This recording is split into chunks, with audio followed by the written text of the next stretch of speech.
নমস্কাৰ শিক্ষক কৰ্মচাৰীসকল, আপোনালোকক এটা ভাল খবৰ। শিক্ষকৰ বাবে গুৰুত্বপূৰ্ণ খবৰ। প্ৰধান শিক্ষক নিযুক্তি শিক্ষা হেতুৱে আজিৰ ওপৰত শিক্ষকমন্ত্ৰীৰ লগত হাইস্কুল শিক্ষক সন্থাৰ গুৰুত্বপূৰ্ণ আলোচনা। আজি জনতা ভৱনত অসম হাইস্কুল শিক্ষক সন্থাৰ প্ৰতিনিধিবৰ্গই সাক্ষাৎ কৰি বিদ্যালয় শিক্ষাৰ সৈতে জড়িত কেইবাটাও গুৰুত্বপূৰ্ণ বিষয়ৰ ওপৰত মত বিনিময় কৰে। সাক্ষাৎকাৰত সংস্থাটোৱে প্ৰধান শিক্ষক নিযুক্তি শিক্ষা হেতু ইয়াক উন্নীতকৰণ, কম্পিউটাৰ শিক্ষক আৰু বৃত্তিমুখী শিক্ষক নিযুক্তিকে ধৰি বিদ্যালয় শিক্ষাৰ মনোনয়নৰ সৈতে সম্পৰ্কিত বিভিন্ন বিষয় অৱগত কৰে।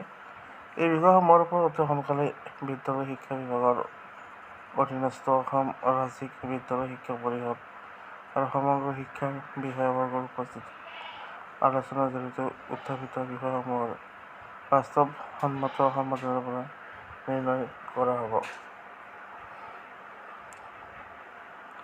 এটা গুৰুত্বপূৰ্ণ খবৰ শিক্ষক কৰ্মচাৰীসকলৰ বাবে। প্ৰধান শিক্ষক নিযুক্তি শিক্ষা হেতুৱে আজিৰ ওপৰত শিক্ষকমন্ত্ৰীৰ লগত হাইস্কুল শিক্ষক সংস্থাৰ গুৰুত্বপূৰ্ণ আলোচনা। লগতে শিক্ষকৰ ট্ৰেন্সফাৰ সম্পৰ্কেও যথেষ্ট আলোচনা হৈছিল এই বৈঠকত। আৰু য'ত উপস্থিত আছিল শিক্ষামন্ত্ৰী ৰণাজ পেগু, আৰু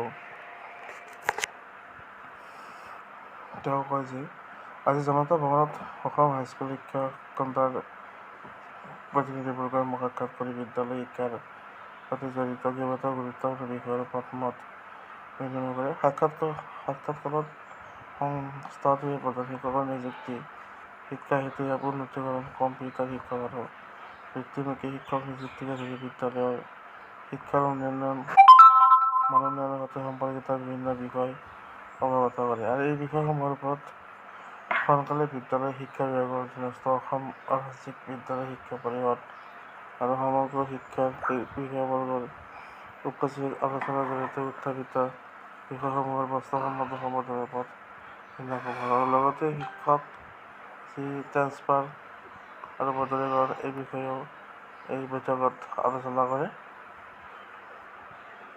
শিক্ষামন্ত্ৰী ৰণাজ পেগু। আৰু বিভিন্ন দিশত আজি আলোচনা সম্পন্ন কৰে শিক্ষা বিভাগৰ লগত জড়িত বিভিন্ন কাম কাজ।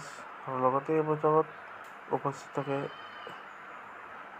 হাইস্কুল শিক্ষক সন্থাৰ প্ৰতিনিধিবৰ্গ আৰু শিক্ষামন্ত্ৰী ৰণাজ পেগু। আৰু যথেষ্ট আলোচনা হৈছে শিক্ষা বিভাগৰ লগত জড়িত কাম কাজৰ সম্পৰ্কে।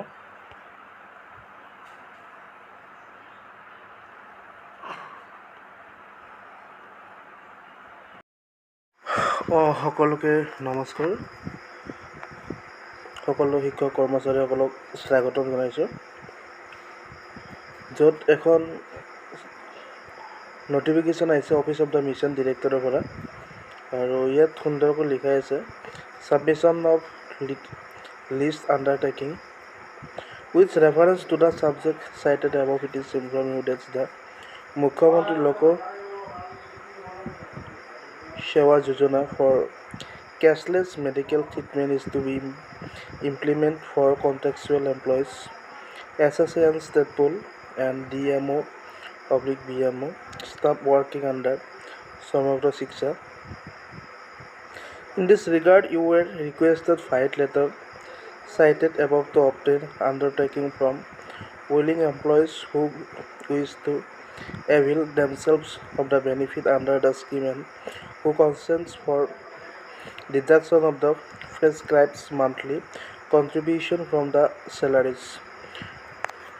You are therefore once again requested to submit the completed undertaking of assistant teacher, SSA and state pool, DMO and BMO staff as per the enclosed format and along with the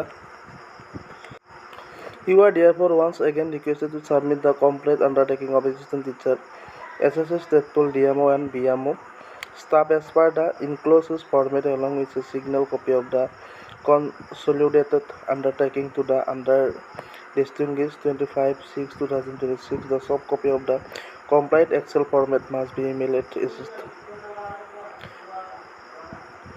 2015.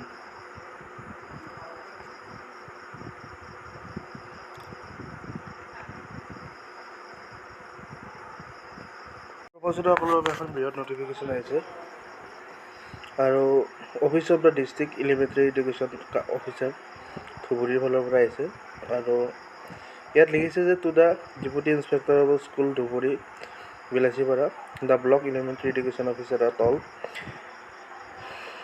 subject regarding allowing EL/CCL extra for the period from 1/08/2026 to 31/03/2017. Sir, with reference to the subject cited above, you are hereby directed not to allow forward any leave like EL/CCL etc. expected extreme medical ground WEF 1/8/2026 to 31/3/2070 on account of census urgent. This is for the favor you kind information and necessary action. Matter must be treated as urgent. Your faithfully, District Elementary Education Officer. District elementary অফিচাৰৰ পৰা কোৱা হৈছে আৰু ইয়াত ধুনীয়াকৈ দিয়া আছে যে এখন আৰ্জেণ্ট যিসকল EL আৰু CCLৰ এক্সপেক্টেড কৰি মেডিকেল গ্ৰাউণ্ডৰ আৰু এইটো খুব ইম্পৰ্টেণ্ট এখন নটিফিকেশ্যন চৰকাৰী কৰ্মচাৰীসকলৰ বাবে